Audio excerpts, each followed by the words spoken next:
Alright, yeah, welcome back to some more Magic Arena, and today we're going in for some best of 3, and as you may notice from the actual viewing length of this video, I'm going to be changing up the format just a little bit based off of the survey that I put out the other day, so thank you very much to everybody who actually participated in that. It's been very enlightening.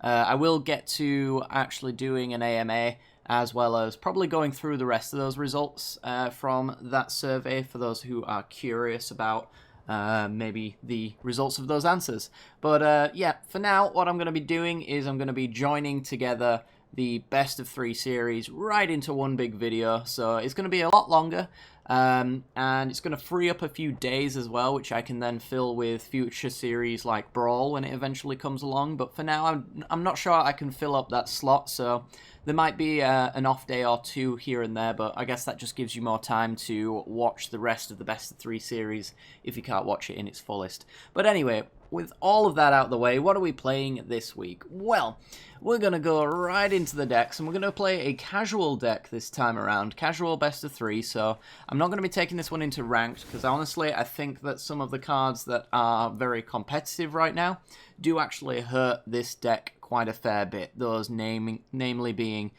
3 Fairy and Narset. But, you know, we're going to go into the unranked queue, which probably means that we'll see them more, because everybody knows that the unranked queue is jam-packed full of net decks just as much as the ranked is. But anyway, I digress. We're going to be playing some Squee's Invocation. This is a list that I've played in the past, but it has since been updated quite dramatically. I believe it's been about 2 or 3 sets since I last played this deck.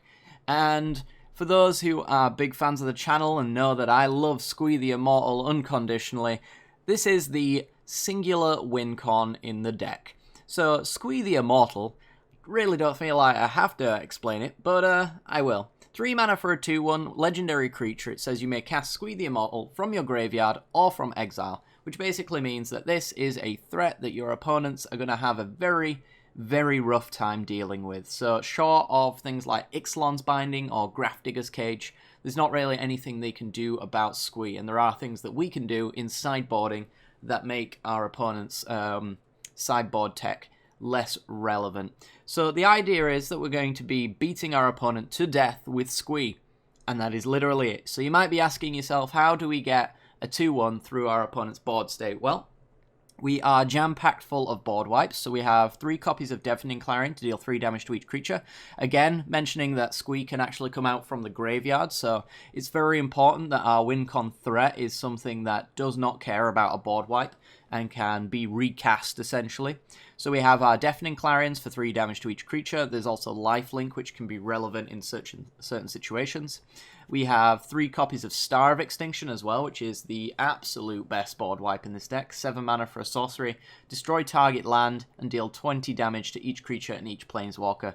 Basically a clean sweep, which almost guarantees that Squee has nothing in the way for us to have to deal with. The only exception, I guess, is if a Nissa manages to ult and give the lands indestructible. That'll be when we have a problem, but hopefully we won't have to get there, because we will have won before that is the case. And then we also have 2 Cleansing Novas as well to destroy all creatures, and we can destroy all artifacts and enchantments should our opponent be running Ixalan's Binding in their main deck or something like that. The likelihood is, though, that we shouldn't really be playing Squee at any given time until we actually win the game. We really just want to hit this when we are comboing off. And yes, this is a combo list, so it is not a mid-range board wipe tribal.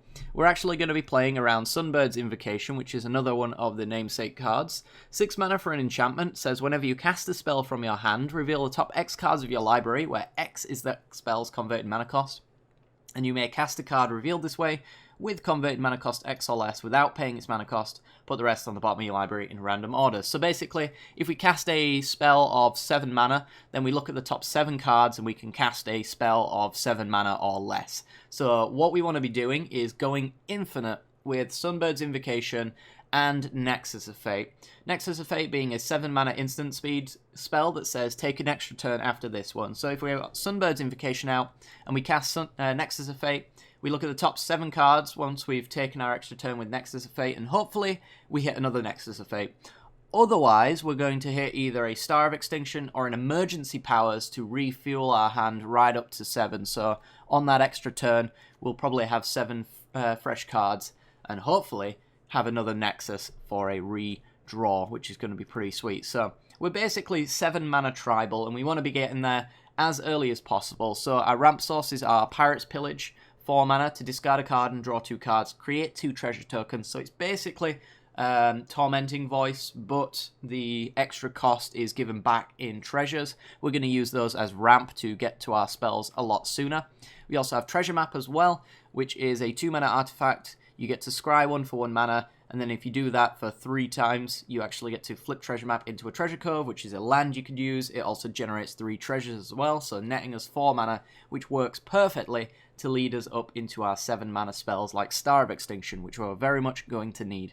We are going to be wiping our opponent's board as much as humanly possible, and then hopefully comboing off when the time comes. We have Dovin's Veto to fight through any control matchups that we might need. If we have Escape Shift opponent or something like that, then we get to deal with that. Also, we want to be dealing with 3 Fairy as much as possible, because as I mentioned, it is kind of the problem with this deck, is that 3 Fairy really shuts it down. So Sunbird's Invocation, the spell that you cast off of it, is going to be cast at instant speed, which means 3 Fairy basically shuts down Invocation altogether. It also makes you bounce the 6 mana enchantment, which is very bad. Very bad indeed. So we have a few answers to it in the main deck, and we have plenty of answers for it in the sideboard, because it is just that much of a problem for us. We have Lava Coil and Shivan Fire as removal, and Drawn from Dreams as well to find our combo pieces, but it's also very nice to hit off Sunbird's Invocation.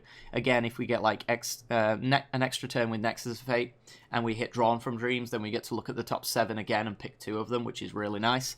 It almost guarantees that we're going to hit Nexus of Fate, or just another 7 mana spell that can then hit Nexus of Fate. But yeah, that's essentially the main deck. The mana base pretty much speaks for itself. We're running a lot of temples in this deck just because we're a combo deck and we are very slow. We will be playing on turn 2, but it just gives us an opportunity to do a turn 1 scry, which is pretty nice, making sure that we hit our land drops. Hitting our land drops is incredibly important in this deck, but also we have plenty of ways to draw for it as well, and ramp, of course.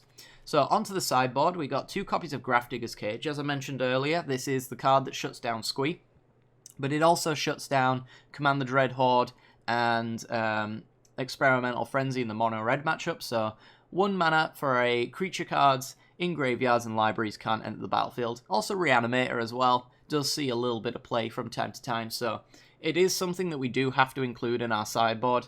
The other alternative is something like Leyline of the Void, but I don't think you really want to run that card, because you're going to have to either use your treasures to cast it or get lucky enough to have it in your opening hand, which I'm not really too keen on. So what we end up doing with the Grafdigger's Cage plan is if we end up bringing this in, then we have to take out the Squee and replace it with an alternative card that does not die to our board wipes and allows us to beat our opponent to death.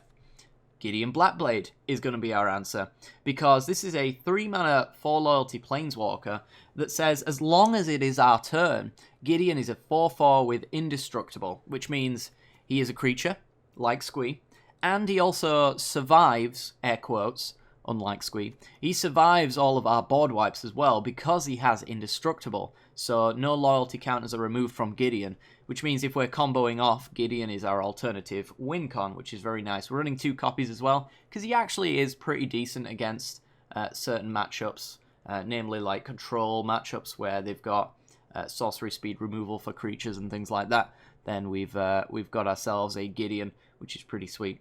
As we mentioned, Teferi is a big problem, so we're running 4 copies of Fry in this deck. It also takes care of Narset as well, who shuts down the Pirate's Pillage and Treasure Cove to a certain extent. We really don't want our opponent preventing us from drawing cards, so we also have 4 copies of Fry, just to make that happen. Uncounterable, 5 damage to a creature or planeswalker, mostly in here just for 3 Fairy though, so we'll be bringing in all those copies in order to make sure that our Sunbird's Invocation can do its thing.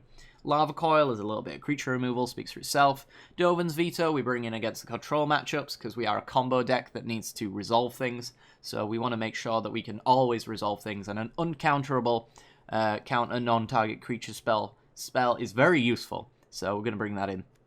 2 copies of Bloodsun, a new inclusion, but obviously a very important one with Scapeshift being such a threat in the format right now. So we have our answers to 3 Fairy to stop them from using Scapeshift at instant speed, hopefully, anyway. And then we have Bloodsun as well to shut down Field of the Dead, which is pretty good. It also draws us a card, which helps us find our combo pieces, so it works very nicely for us. And honestly, it doesn't really stop any of our mana from being that bad.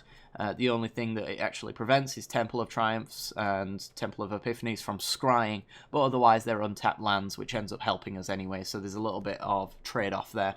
And finally, a Star of Extinction, number 4, just in case the board wipe side of Star of Extinction is going to be very relevant. There are a lot of Super Friends focused decks, so Star of Extinction blowing up the world for a 4th time in a matchup can be pretty relevant as well. So that's essentially the deck, guys. Without further ado, we're going to get into some gameplay, but before we do, make sure to hit that like button and subscribe if you do enjoy this content. Of course, you don't have to do it right now. If you decide later on in the video that you do enjoy the video, then I really appreciate anybody who decides to do that. But without further ado, let's get into some gameplay, and I hope you enjoyed the new video format.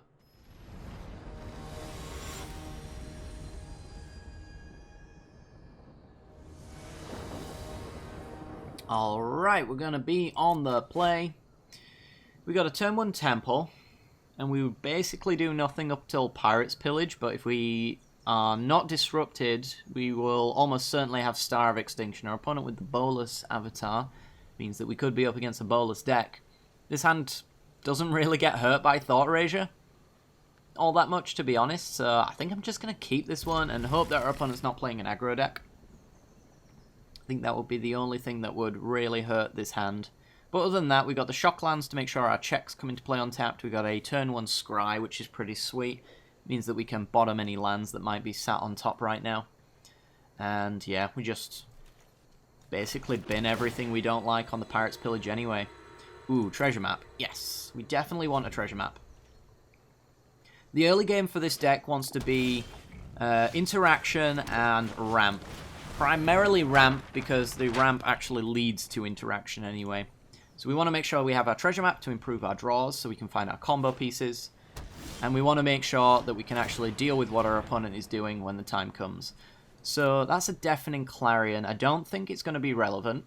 They're probably playing something like Sultai Dreadhorde. There's almost certainly some Explore package going on here. So I think Star of Extinction is just going to be suitable enough. So I'm just going to bottom that and draw Squee the Immortal. Okay.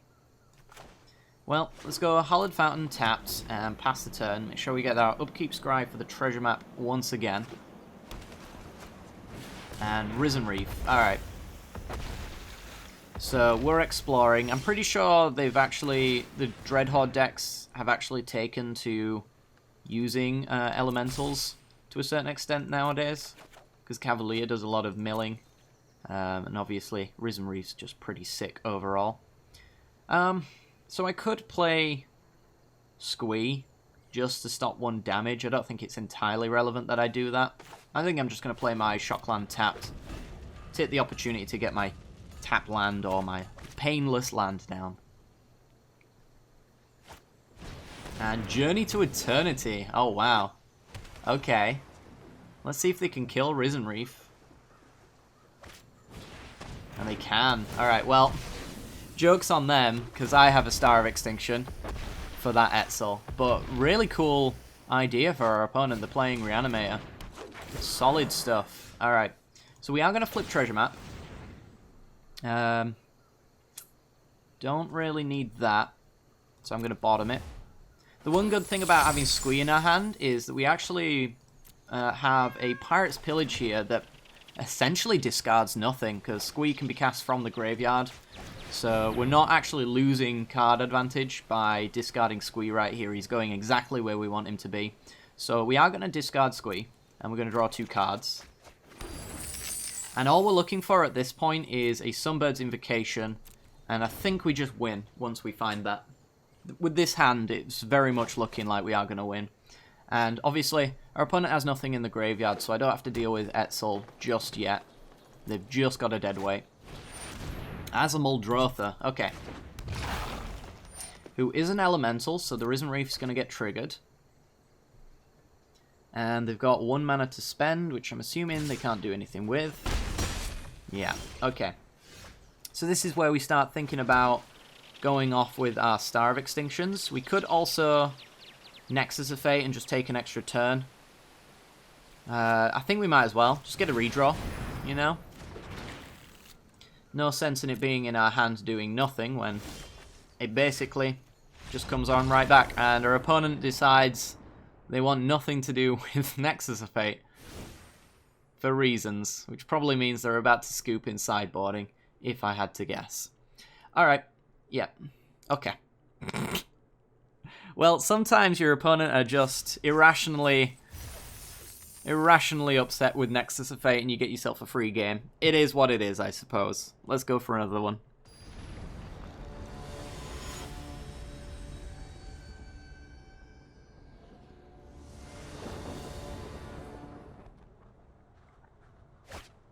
Okay, we're in, and we've got 2 7-mana spells, which is not ideal, but it does come with the territory of this deck. However, we do have a turn 2 treasure map, so this one's going to be a keeper.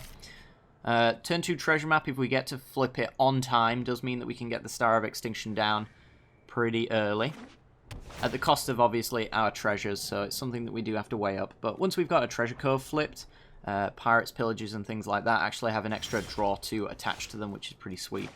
Alright, I think I'm going to lead off with the Temple of Triumph here, because we don't want any more lands. I'm going to have to shock myself in a land just for the treasure map here alone. So I feel like we don't really want to naturally, or purposefully, I guess, draw any more lands at this point.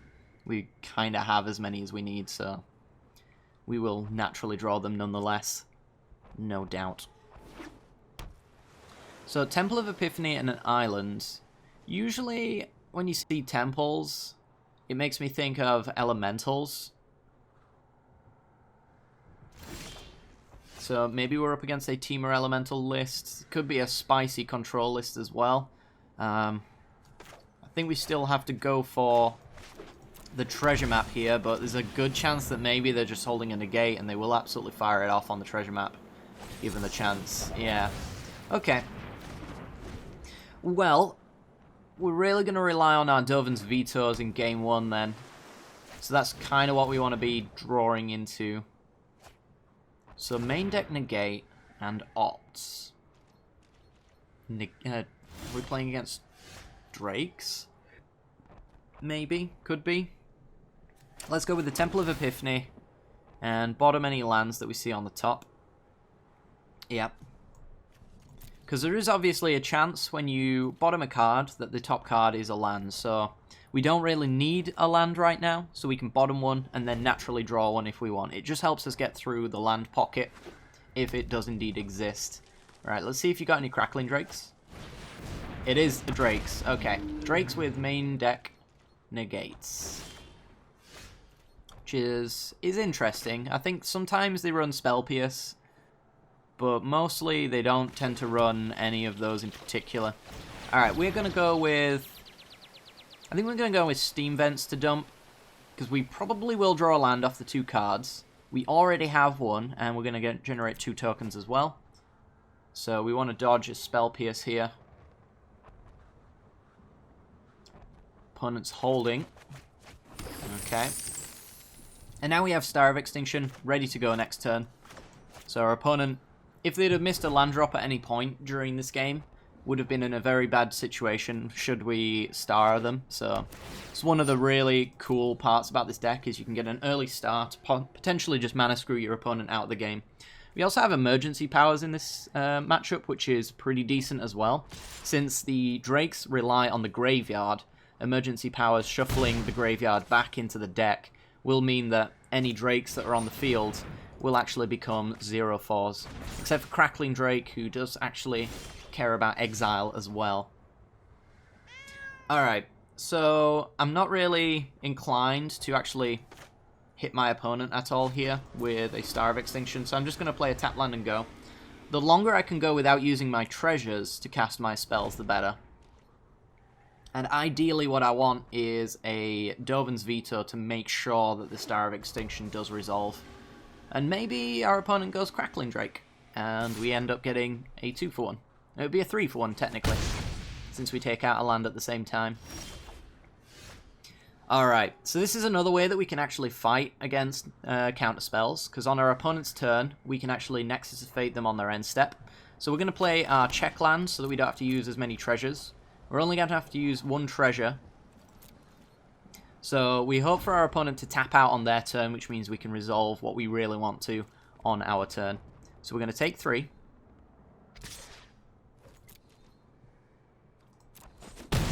Down to 10, and then hopefully our opponent plays something big.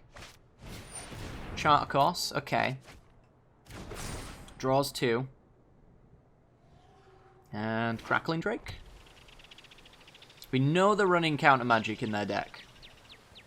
Yeah, so let's go for it. This no doubt gets a counter spell, because I have 0 expectations that they can't actually cast something here. So yep, we get the negate out of them, which hopefully leaves them without a negate now. Ooh, and we just got ourselves a Dovin's Veto, which I don't think is something that I want to cast. I think I just want to go Shock, Star of Extinction, and we just see whether or not we die, to be honest, because I think we're dead if this doesn't resolve. And, well, we managed to get him. Alright. So we did take 2 damage there at the cost of not using our treasure, but I do think that's quite important. We want all the mana we can get in this deck. And we'll see if they've got some flash stuff. Lightning Strike to the face. Yeah, they might just have us, to be honest. Game 1, this seems like a pretty bad matchup. I think any deck that's running counter magic is typically a bad matchup in Game 1, because we are a combo deck, and combo typically struggles against a matchup like this. So we're at 3. Emergency Powers is getting a whole lot more threatening, and yeah, we're just dead. Alright, so maybe we should have gone for the tap land and used the treasure there. We would have been on 2 extra life, but I don't think we would have won from there either way. So, you know, it is what it is. Alright, so what we want to bring in against Drakes is a combination of many things, actually. They're running negates, so we probably want to bring in the vetoes. Grafdigger's Cage is only good if they're playing Phoenixes, which I don't think they are. Could bring in the Fries. Fry will take care of Crackling Drake, Enigma Drake. Terramander will take care of Ral and Saheeli, so it basically hits everything in their deck, and that could probably be enough on the removal front for us. Other than that, I feel like we're in a pretty decent spot. We could go down the Clarions, because 3 is not enough. We need at least 4. Same thing goes for Shivan Fires, don't really want those. And we could go up a Star of Extinction, I suppose. We might want an extra Veto, though, just to make sure that we can power through our opponent's counter magic. And where do we go from there? I guess we could take out a Drawn from Dreams for another Veto. It's tough on how much you actually want to bring in your vetoes, because of course we're not really fighting them on a non-creature front.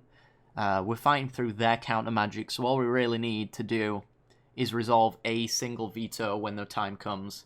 We just got to get very, very lucky at the right time.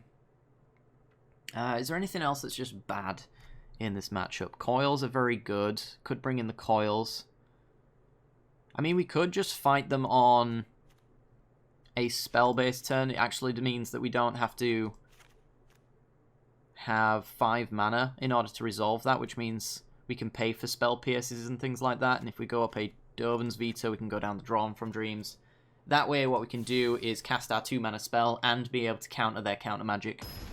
And hopefully this means that we can control the board.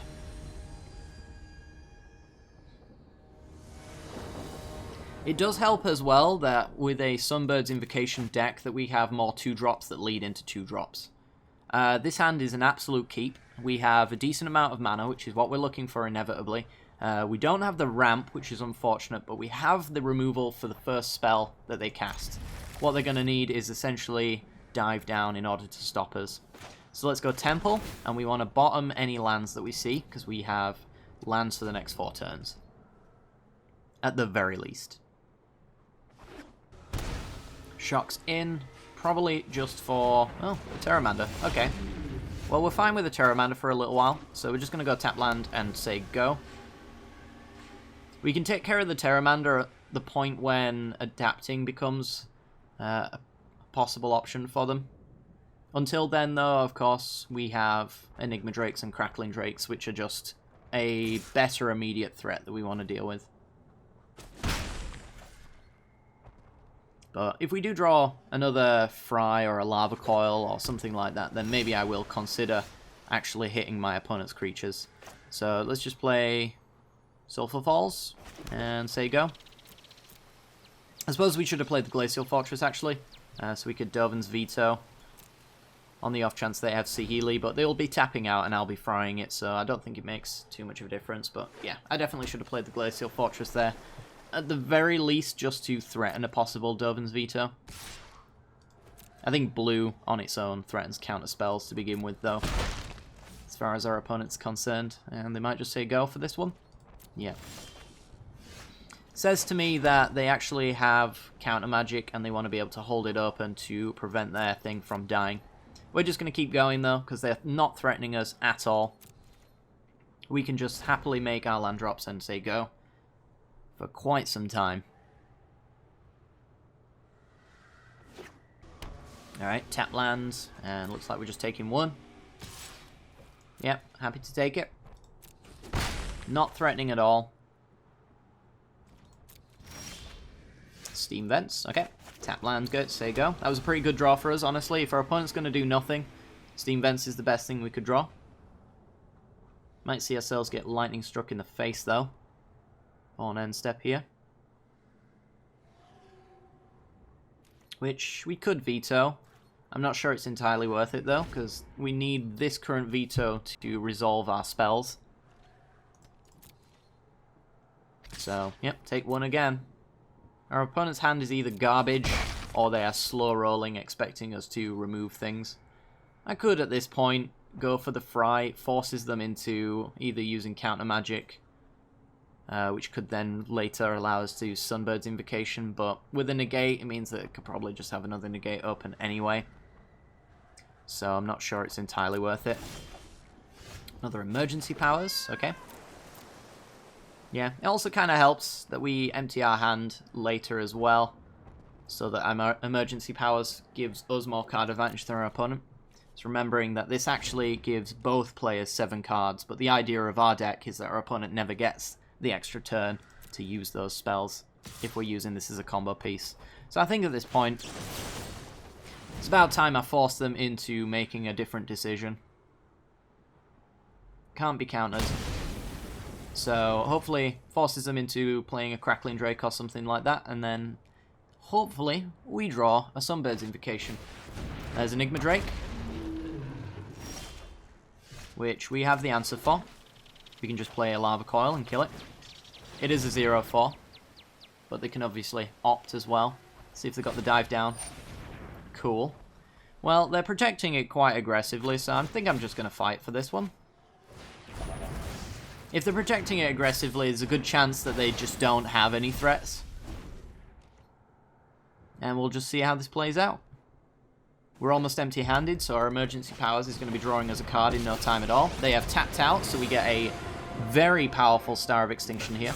Well, let's see what the wind blows in. So we get to kill Ral, and we get to kill the Steam Vents. Negate into the bin, which says they've got more counter magic in hand. So let's just take the opportunity now, while we still can, to reset the board, put them back on 4 mana. And we'll find a window at some point to emergency powers. Maybe on their end step. Ooh, Nexus of Fate is very good. Alright, so we pass the turn. See if our opponent taps out. If they do, we get 2 extra turns. And one of those turns is going to be spent on emergency powering. So yeah, no doubt they fight this. And the idea at this stage is just to throw out enough that they run out of counter spells trying to fight it. So we got an Ionize from them, which hopefully means they have no negates, and we get to fill back up to 7. If they've got another negate, so be it.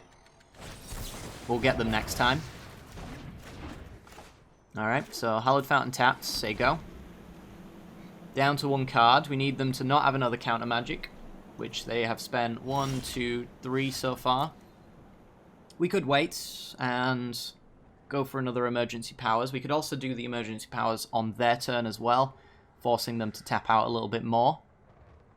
But we don't get the addendum on the emergency powers, which is not entirely relevant.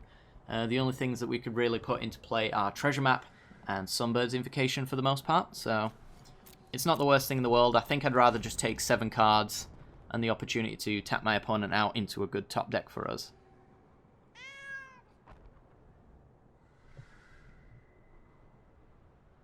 So, I think they've got a tough decision on their hands. Do they play anything here? Are they afraid of us going for a double Nexus of Fate? We have instilled that fear into them now. And they've got a Terramander, okay.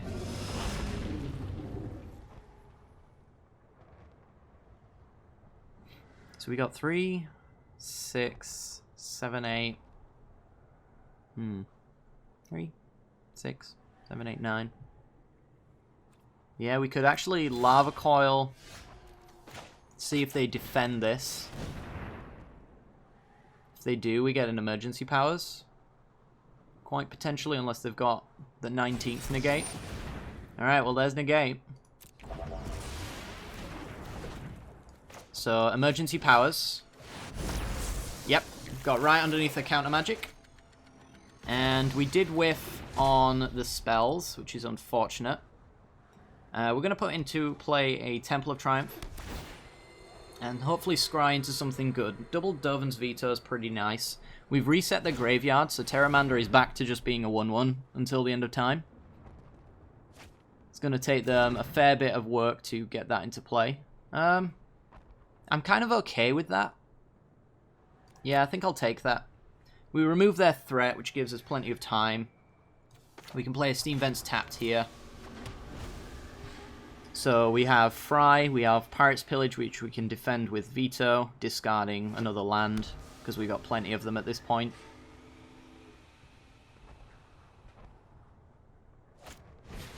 Another Terramander, okay. Well, they might be inclined to protect their Terramander now. Or not protect it, should I say, since they've got a spare. We know what we're drawing, so it's not as great anymore.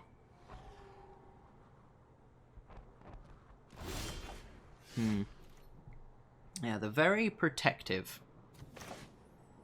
Very protective of their life total, and the potential to just die is quite strong in this case. So we're going to Temple first to improve the chance of something like Star of Extinction being very good.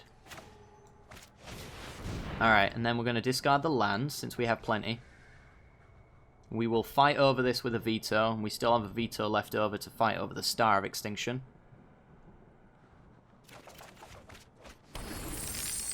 Okay. And we pass them up. We can fry one of their creatures if we decide we want to do so. I'm going to take the 2 here, though.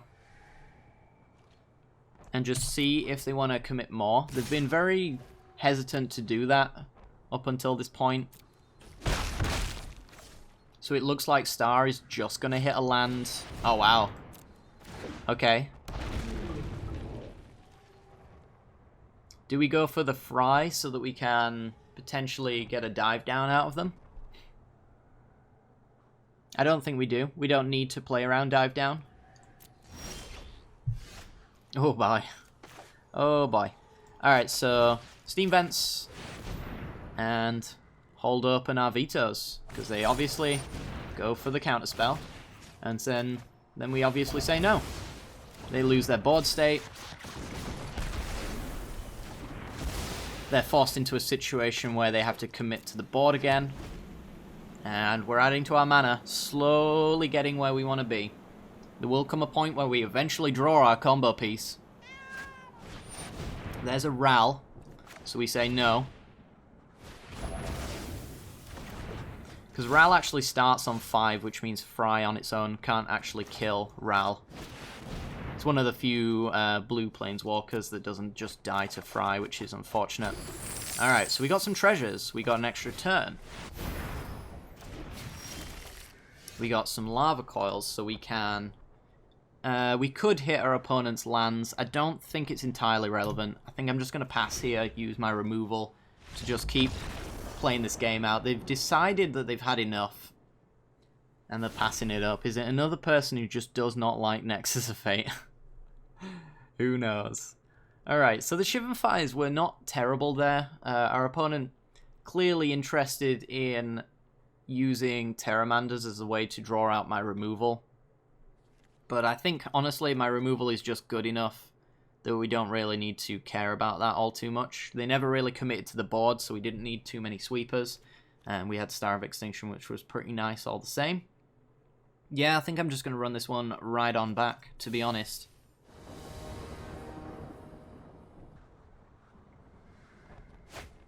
Okay, we're in, and we have a turn 2 treasure map, which is pretty sweet. We are on the draw, though, so they could have an answer to that.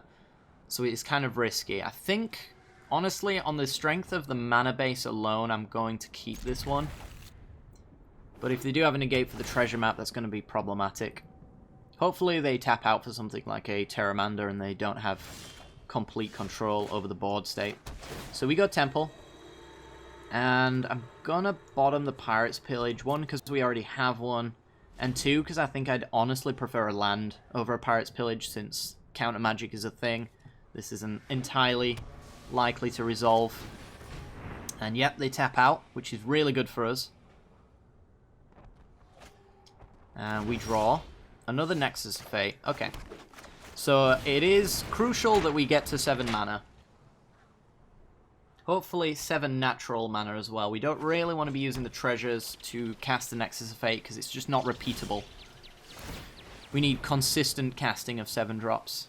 But we can use the treasures to get us there, of course. Like taking an extra turn using 1 treasure on the off chance that we draw a land, which takes us up to 7, so we can cast the future 7s. That kind of thing. So honestly, I'm kind of inclined to take the land, but for now, because we got 2 lands and future scries, this one's going to go to the bottom. Yeah, because there might be a land right underneath it. I think I will probably play the Glacial Fortress here, so that we can hold open a Dovin's Veto. They could have Saheeli, which we just really don't want to deal with. You can have that. Also, just puts them on a little bit of a cautious train, you know? I'm not going to play anything into your veto. I'm happy that you're not playing anything into my veto. It's just that kind of trade-off. And all the while, we can just make our land drops, and we can pass the turn. Yep, 3 damage just means nothing to me. So we'll take the 3. It does add up eventually, but we don't really have to concern ourselves with that until much later in the game. They opt. Still not worth a veto. It's looking like at this point, the veto is going to be on a Ral or something like that. Yeah, okay. So let's get our upkeep scry. And a lava coil is nice. Yeah, I'll take a lava coil. Still got 2 turns worth of land drops to make here, so that's not too bad. So let's just go with the steam vents tapped. Hold open our veto again. We're going to be flipping a treasure map, so netting 1 land off the flip land.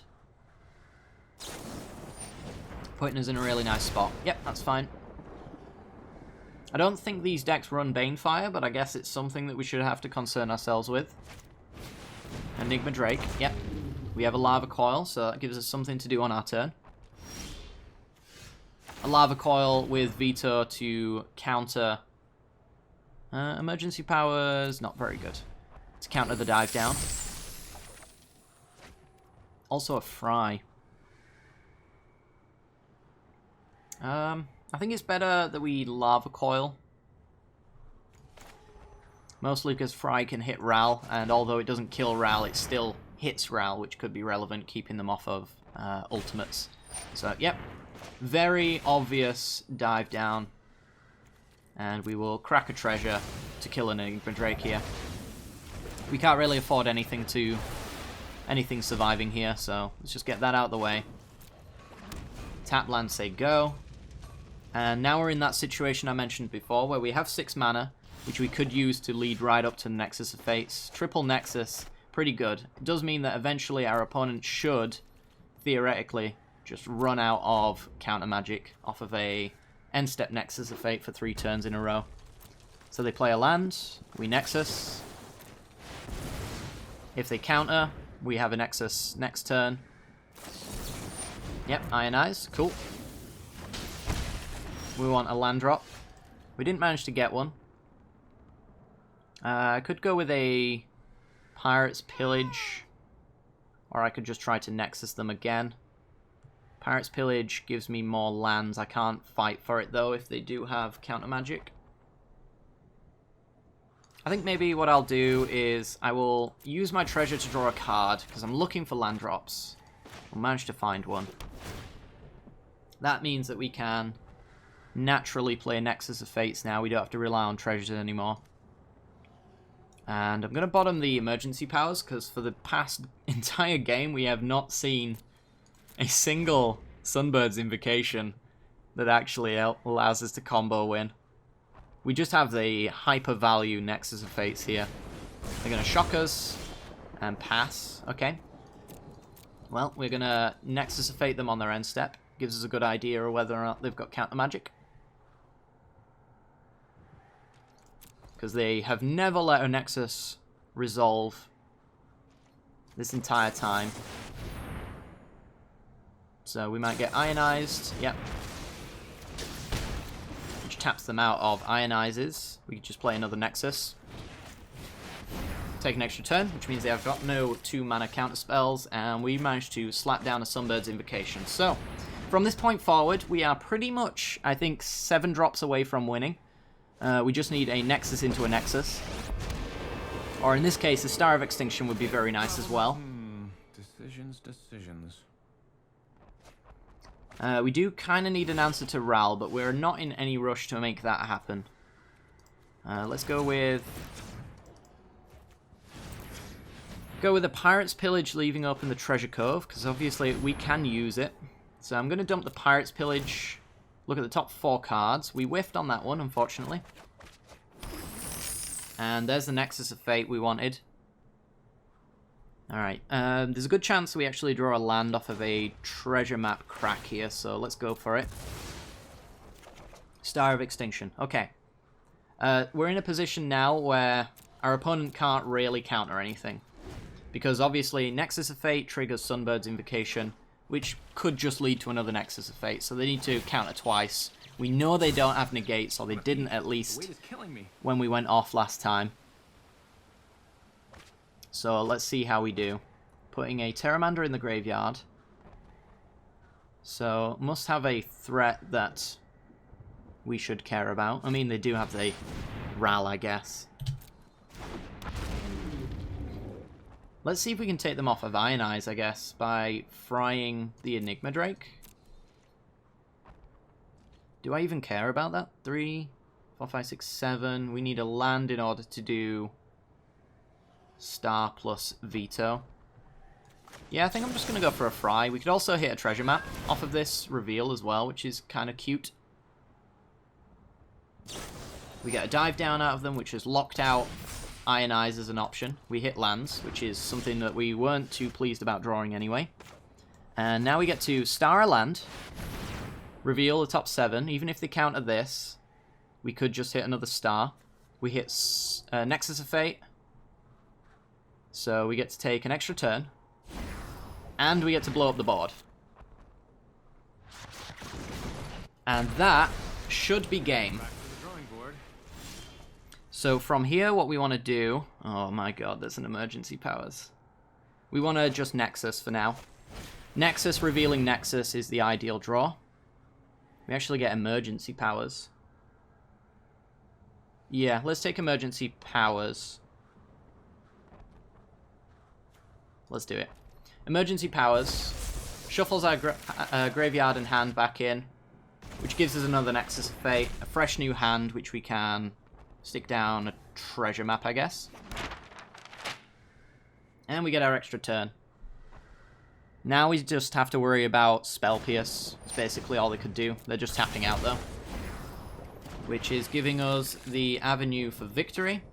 Let's play an untapped land so that we can scry for a 7-drop. There's Nexus of Fate. I think this game is pretty much locked up now. So we draw, because we want that. Go to our main, play Nexus of Fate. Hit Sunbird's Invocation. Yeah. And that's an infinite combo. Alright. Treasure Map. Do your thing. Play Steam Vents tapped. And flip Treasure Map, putting anything that's not Nexus of Fate to the bottom. Alright, from here, we could actually play on our upkeep, so that we have a better chance of drawing Nexus of Fate, but we're going 14 cards deep for another Nexus of Fate. We need to be in a position where we have multiple turns. We definitely don't want to veto our own Nexus, but we do want a Nexus. 2 extra turns. Hallowed Fountain tapped. And now we're drawing 3 cards a turn. So we can go Sunbird's Invocation with our first, I guess. We'll draw some cards, because honestly, the game likes to tap down treasure coves, and you don't want to be tapping down your treasure coves very often if you have treasures available. So there's Nexus of Fate. We have a spare turn though, so let's get down triple Sunbird's Invocation. We're looking for Squee. We'll take Pirate's Pillage though, which does have an additional cost, but it's not actually much of a cost for us. Another Sunbirds. We don't want the veto. We want a land, and we could play another... Yeah, let's play another Sunbird's Invocation, getting all 4 down. Puts us in an actual infinite loop. And we should hit Squee. Yep, Squee. There we go. 10-turn clock. Don't want any of those. We will take the Pirate's Pillage. Getting rid of Lava Coil. It's not relevant anymore. And Invocation comes down. Extra turn. We go Nexus. Going 7, 14, 28 cards deep into our 32 card deck. Looking for one of our 4 Nexus of Fates. Let's thin the deck. Discarding there. Sunbirds hits Nexus, so we take an extra turn. So that's 2 extra turns with Squee. 3 extra turns with Squee. 4 extra turns with Squee. Of which we just need to find another Nexus of Fate. And there it is. We could even Star of Extinction, because we know we're going to guarantee Nexus of Fates. And the infinite turns means that we'll be able to cast and attack with Squee again anyway. So, Nexus takes from extra turns. That's 2 extra turns. Shuffles back in. 3 extra turns. Shuffles back in. Star of Extinction, we don't need to cast. And, yep, Treasure Map. We'll cast that. Shuffle back in. Set up the top card of our deck. As long as it's Nexus, we're fine. And get in with Squee. Don't really need the upkeep stop, but we're going to set it anyway. Lava Coil to the bottom. And draw. Main, attack. Again, as I mentioned, we've got so many extra turns lined up now with extra draws available off of our treasure coves that I believe it is just completely impossible that we ever whiff and we just hit our opponent with a 2-1 until they die. Taking down, is it Drakes? Pretty good. Through a lot of counter magic as well. So the idea is that you want to play slowly. If your opponent's going to use the counter magic, you want to go into the games 2 and 3, and you want to make sure that you do have the ability to interact with them. So the best way to do that is obviously through Dovin's Veto, but secondarily using instant speed spells on their turn that they're forced to counter, namely being Nexus of Fate and Emergency Powers. Our opponent really hated those, so we knew that we could exploit them by making them tap out so that we could, on our turn, actually cast the spells that we wanted to do. Pretty sweet. Pretty sweet.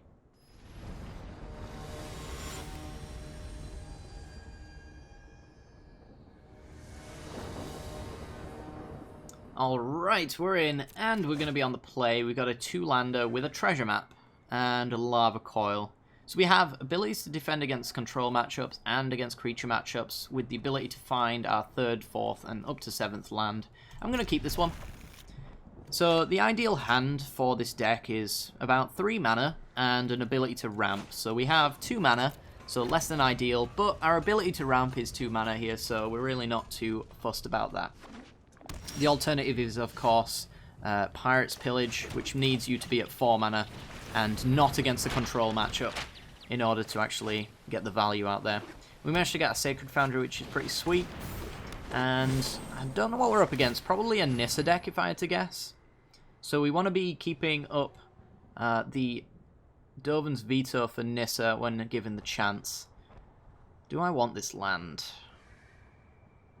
I guess I do.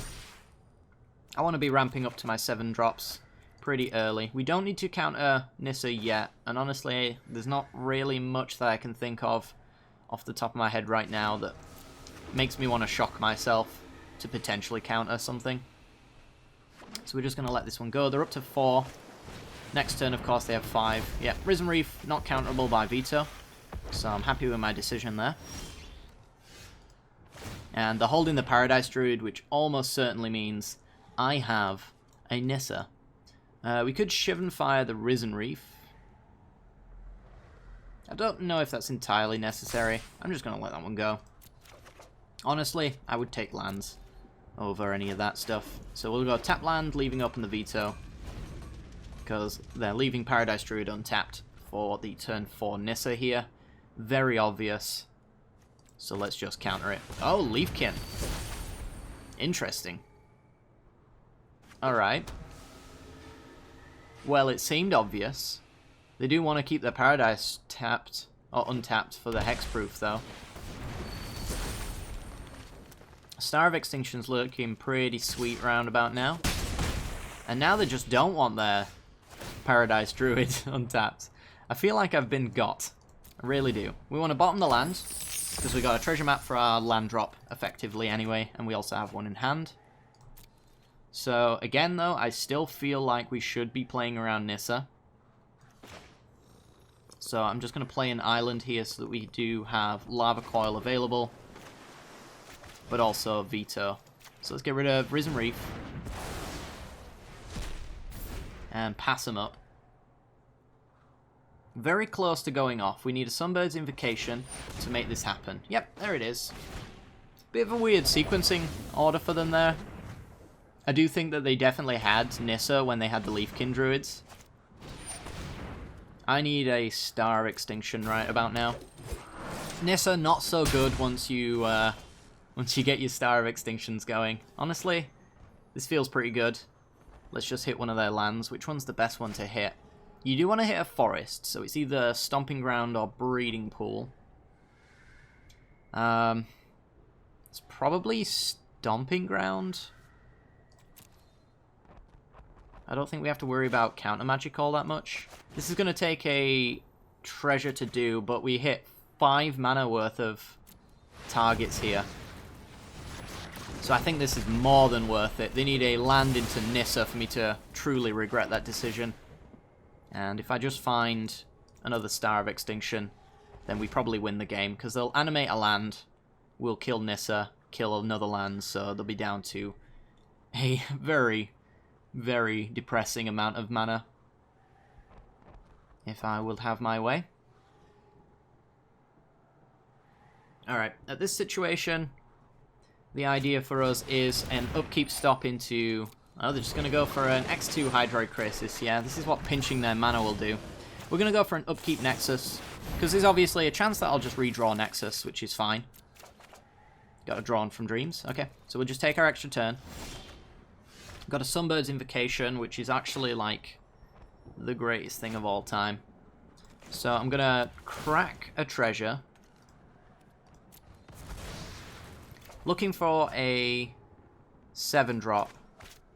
We do have the emergency powers, so I think we've already won this game.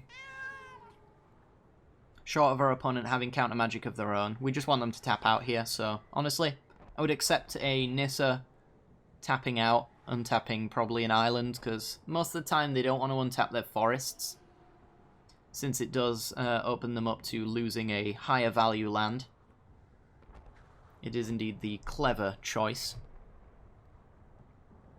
But yeah, we can now loop 7 drops into 7 drops. So Emergency Powers is going to shuffle all of these 7 drops, or this 7 drop back into my deck, put these good cards back in there as well, and refuel my hand. Hopefully we hit a Nexus of Fate off the Sunbird's Invocation, but if we don't, then we should have a 7 card hand full of 7 drops. So we'll see. I think our opponent has disconnected by accident.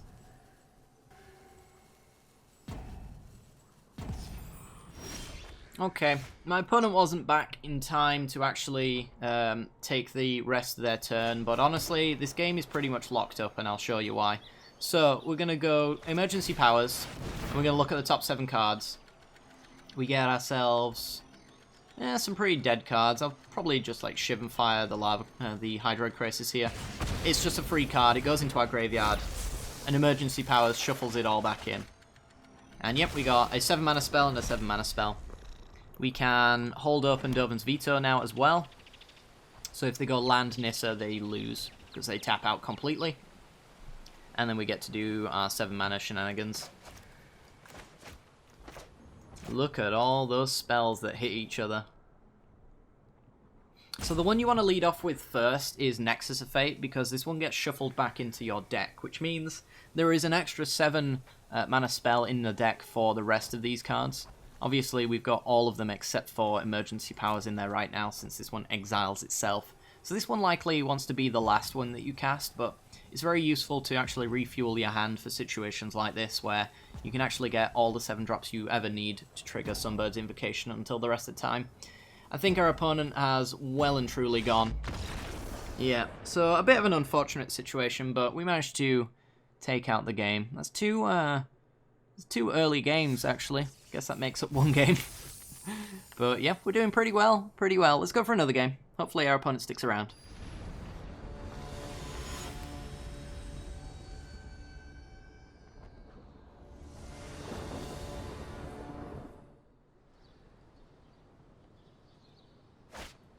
Alrighty then, we're in, and we have a turn 2 treasure map into turn 3 Clarion if we really want it. A bit of counter magic for the control matchups if it exists.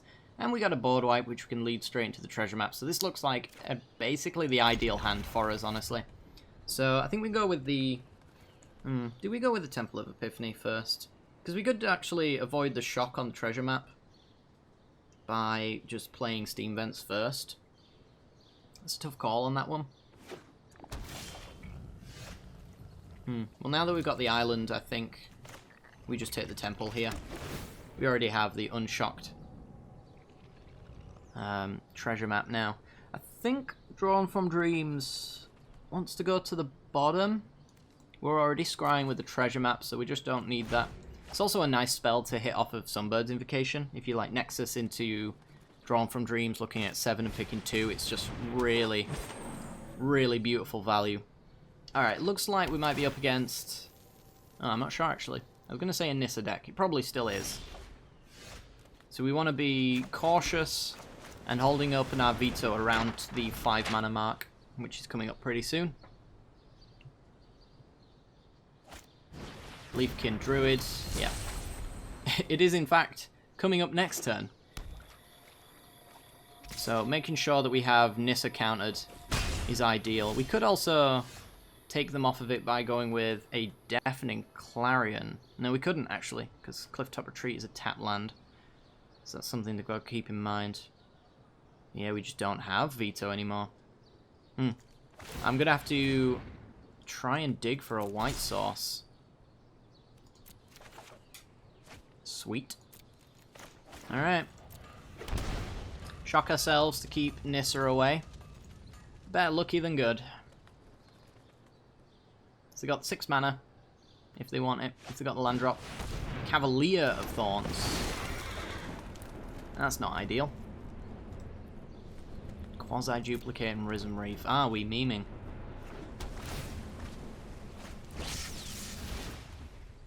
So, Quasi-duplicate on Cavalier is certainly less than ideal. We want to be ramping up to this Star of Extinction. That is kind of our out here. Scries to the bottom. Alright. Show me the money. I do not need the lands. We're going to flip treasure map before we run out of lands anyway. Cleansing Nova's pretty good. Let's just do Steam Vents tapped, I think. Because honestly, we do not want Nissa coming down. We can also get rid of that quasi-duplicate as well. For the cost of our opponent discarding, which is pretty sweet. And then we can follow up with a Cleansing Nova. So let's see what line they take here. Going to combat first, it seems. Alright. I plan to spend all of their mana. Let's see how they do it. They need another creature to make Leafkin Druid add 2 mana. Yarok the Desecrated.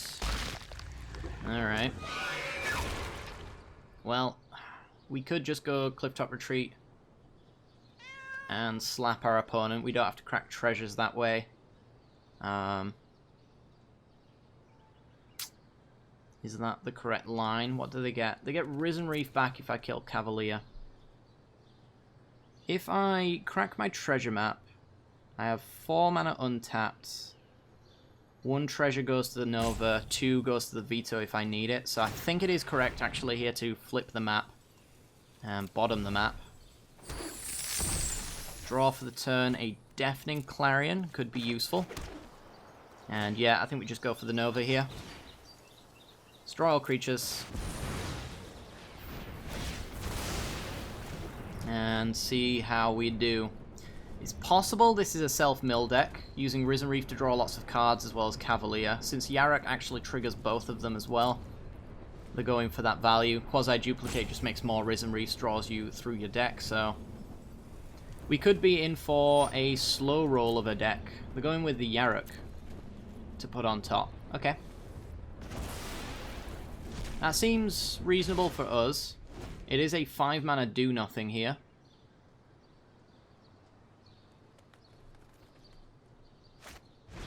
Yep, there's Yarok. We really just don't care much about him at all. Since we could actually just go for the Star of Extinction here. Is it the correct play, though? We could do double Clarion for the same kind of value. I think that's also fine. This means that we don't use our treasures to do this. We get rid of Yarok, force our opponent to commit. Emergency treasures here for a veto on Nissa. But honestly, I think I'd let Nissa resolve since we have the Star of Extinction to wipe the board. I want to wait for them to commit much deeper. And also, emptying our hand out for emergency powers is pretty sweet. So, Druids and some lands. Okay. Still no indication of their actual win con outside of combat damage. Oops. Sorry, guys. Wow. Exploded. My bad. Sometimes, you know, you just forget to put your phone on silent. It happens. Resolve. Is Cavalier worth starring? I think the answer to that is probably no. Do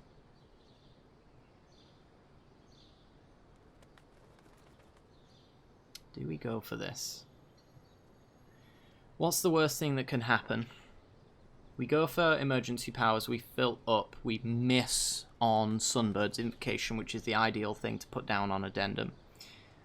From there, our opponent has 5 damage on board. They play Nissa. They have 8 damage on board. I could... Yeah, I think what I'll end up doing is just using the Star of Extinction here. Take 2, hit one of their unique lands, just in case they're a Field of the Dead deck, and also hit their forests as well. Nissa's not looking too great here, since they have 0 forests in play right now. But we don't really know that they're running them, since they haven't rolled them over in 14 odd cards. Let's see what they go with, though. My guess would be Yarok or Risen Reef. Yep, they went for Yarok before, so no reason why they wouldn't do it again. So that's all the Cavaliers gone. So we're not shuffling those back into their deck. If they are self-mill, then Emergency Powers is going to be hilarious in this matchup. One of their hidden upsides, I guess. A matchup I was not trying to beat, but a matchup I may beat all the same.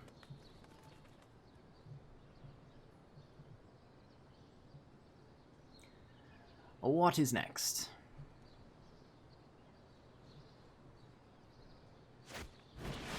Hydroid Crisis X4. Draws cards that we can just take away from them. And a 4/4 is nice for me. Yep, let's just go Emergency Powers. Get rid of those cards they just drew. Hope for a Sunbird's Invocation. Whiff. Alright. That's actually an awful hand. Wow. Worst case scenario in effect. Well, let's play all of our lands. We got some extra draws on the Treasure Cove. Our opponent's probably got some decent draws now. We even have the worst board wipe for a 4/4. So we're really going to need the look of the draw. Immortal Sun. No, you can have that. I don't have any Planeswalkers. At least we know that Gideon's probably a bad idea, though. I guess not so much, because he's basically just a 4/4 creature. That's actually why we're running him, for being a 4/4 creature. Alright. Show me some good stuff. That's some pretty good stuff right there. Alright, let's draw a card.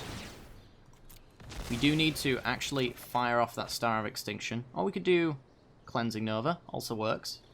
Ideally, I think Cleansing Nova is the better one, because it allows us to leave open Veto, and 7-drops are more powerful than 5-drops in our deck. So, yep, kill all creatures. And Steam Vents tapped. Pass the turn. See how our opponent can rebuild, whether or not we can get some super value here.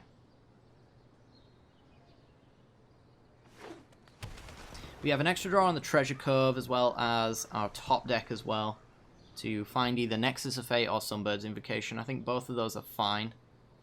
We can't really Sunbirds and Star, right? We need 13 mana. We got 1, 2, 3, 4, 5, 6, 7, 8, 9, 10, 11, 12. Little short on the Invocation into 7-drop plan. Llanowar Elves, dead to Clarion, so that's fine. Paradise Druid, dead to Clarion, so that is fine.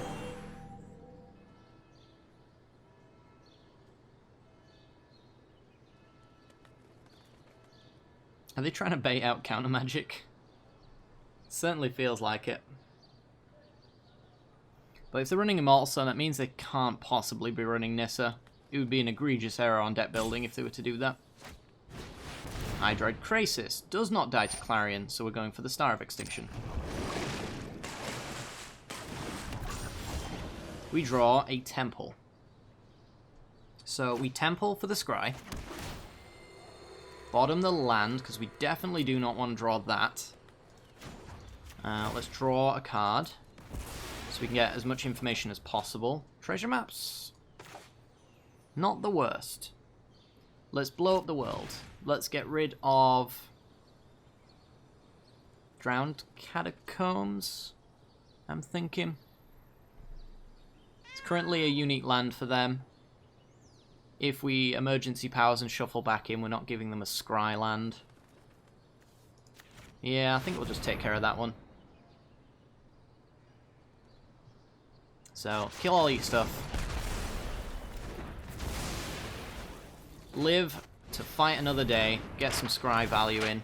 They get to resolve whatever they want here, which could kill us. If they can fight through a Deafening Clarion and we don't draw what we need, we're going to be in trouble. So this is kind of the turn that matters. Yarok. Only 4 power. Risen Reef dies to Clarion, so that's fine. Ish. They get Risen Reef value.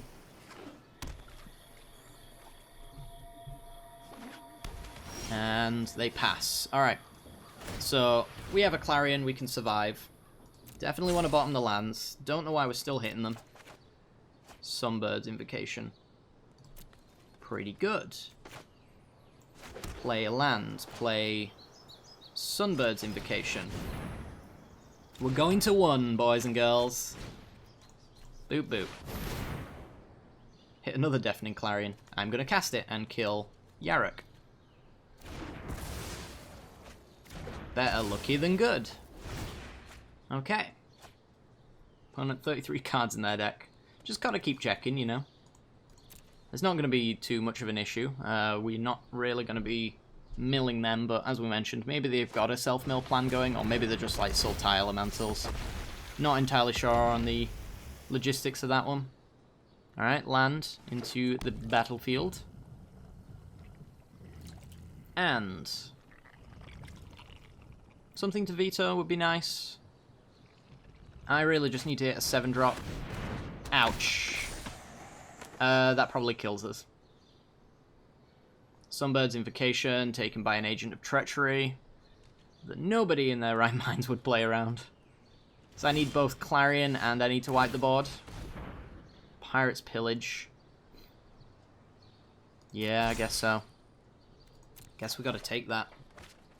We go Pirate's Pillage. Please do not kill me. Auto-tapper. Thank you very much. Much appreciated. We're going to Pirate's Pillage away the Dovin's Veto. It's been useless most of this time, so I'm just going to get rid of it. Shivan Fire. Okay. Draw an extra card. Shivan Fire keeps us alive. Nexus of Fate. Can we cast that without treasures? We can. So we will. Lets us get some redraws. We untap. Flip treasure map, make some treasures. Bottom the card that kills us. Draw for the turn. More lands, less than ideal, but it's fine. We have a little bit of breathing room right now. The breathing room's getting tighter. Get rid of Agent of Treachery. We're going down to 3. Dead to Anissa. Oh no, we're not dead to Anissa. But we are pretty much dead to a lot of the spells, because they've got our Sunbird's Invocation now. Agent of Treachery is the last thing that I want to see. Oh boy, how do we even take care of that? I don't think we've got a good sideboard option for it, honestly. Alright, well, look at 5 cards. They hit a Yarok, which means double Cavalier triggers. That's pretty grim. We are drawing 3 cards next turn. So, plenty of opportunity for a Star of Extinction again. Or an Emergency Powers. I think we can probably do both Emergency Powers and Star in the same turn. Or a... well, but yeah, we can absolutely manage it. It's kind of what we need. Or Sunbird Star into Nexus. Something like that. This has been an interesting game. They've got Nexus of Fate, which they're going to draw, and we're dead, because they get to cast it. Right? They just drew it? I think so. Oh no, they hit it with Cavalier. But knowing that they have Nexus is very, very problematic. There's another Nexus, gets shuffled back in. If they do have one, we lose. Scries. I think we just lose in general if they have one. Because they hit 7 cards and almost certainly put a threat in play at pretty much everything they've got. Kills us if we let it untap and lose its summoning sickness. But literally, right on the spot right now, we do lose for a Nexus in hand. Looks like they don't have it though. But I'm sure they have ways to dig for it. Down to 3. Alright, moment of truth. This is where we win or lose. This turn right here. Let's find out as well. There's a breeding pool. It goes to the bottom. Let's find out as well if having our Sunbird's Invocation not stolen from us would have won us the game.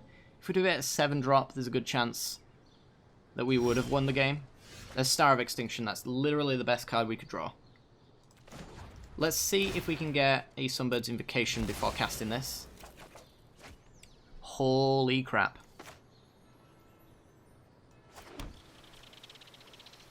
Right, well, it's going to make me tap everything, because if I don't tap the full amount, it will tap my Treasure Cove, and I really just don't want it to. 4, 5, 6, 7. Actually, I just need 6. Sunbird's Invocation. And then, again, I'm going to draw a card this time. Nexus into Nexus is also quite nice. And that thins out a land. Let's just hit... Really doesn't matter. Just hit the breeding pool. Come on. Sunbird's Invocation. Spin that wheel. Need a good hit here. Cannot afford a bad hit. Cannot afford our opponent to counter.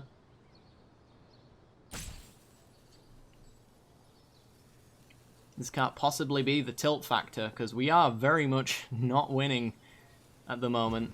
The Sunbirds could change that.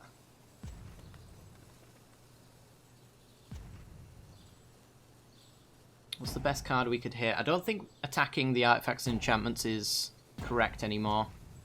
So I think it's just Emergency Powers or Nexus of Fate that we want to hit. We don't really want to star again.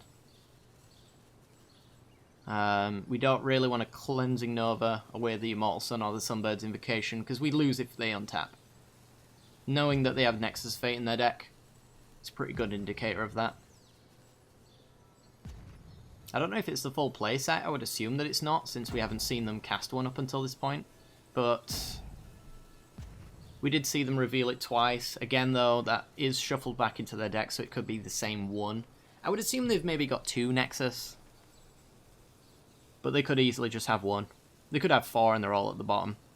I think my opponent may have DC'd. Why do they always DC when I start winning? I really don't know. But this is a cool matchup, so I am going to include this one in the video, I think. Alright, well. We hit Emergency Powers. Right. I think... What do we go with? We have to dodge Nexus of Fate.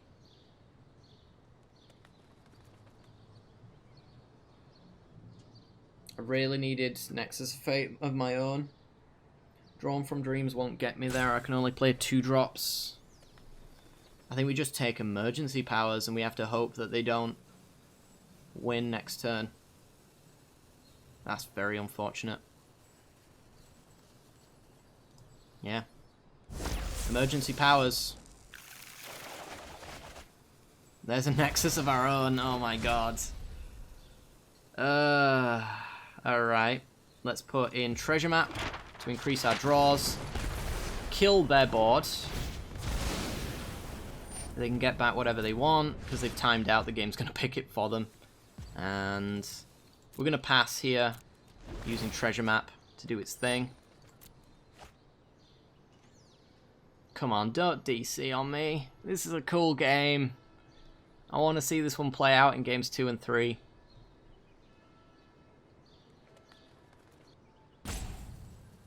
Yeah, I think this game's over. That's really upsetting.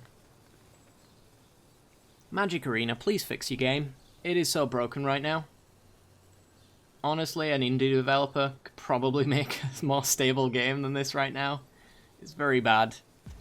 It is very bad. Gotta hire some new peeps with that Hasbro money, maybe. And yeah, I think this game's over. That's really annoying. That's really annoying. I think they were gonna win that one as well. But, you know, it is what it is. Well, unfortunately, that is all I've got time for today, if I'm ever going to get this video out. So, I hope you guys enjoyed this one nonetheless. This deck is pretty sweet. I would not play this one in the ranked queues, because of course, 3 Fairy does indeed shut down this list. We were fortunate enough to never come across him, actually. And we even found a few people who hate Nexus of Fate so much they would auto-scoop. But To be honest, I needed to showcase that because that is just part of playing Nexus decks like this one. Our opponents will occasionally just leave because we have Nexus, so it's pretty good at just getting free wins that way. But yeah, this deck is super fun. Managed to pull off the combo, I think, once in the entire time, but yeah, most of the times we won before the combo was set up. Hope you guys enjoyed this one anyway. Make sure to hit that like button if you did. It helps out the channel a great deal. We will be back later on in the week with some more Magic content. Let me know what you think about the new format on this video as well. Judging by the survey I put out, most of you guys should appreciate this one a little bit more than the original version of 3 videos per day. I guess most of you weren't too happy about the same content over 3 days, and I get that. So, yeah, I'm just going to try and fit all the best of 3 stuff into a single day to free up some slots, because I do need to do that as well for when Brawl comes out, but I'm not sure what I'll free them up with until that time. But, yeah, thanks very much for watching, guys. Help out the channel by liking, subscribing, all that jazz, and I will see you all next time. Bye-bye.